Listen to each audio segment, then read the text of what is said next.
Welcome everyone, welcome to the channel. So today we have iPhone 13 and one of my very good customer brought this phone and he's asking how much it's going to cost to replace the battery of iPhone 13, an original battery. The battery is quite swollen, it's outgassing.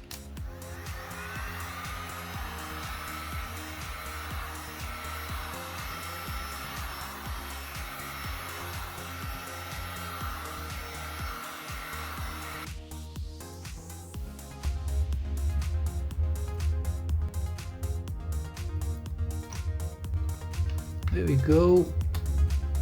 So the battery is it's gone actually, it's quite swollen. The battery is quite swollen. We need to have a new battery. This is original Apple battery.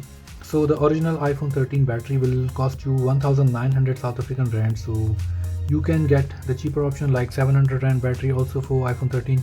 But I suggest always go for original parts. So then if you have budget, so then your phone can last longer. Thank you for watching and subscribe.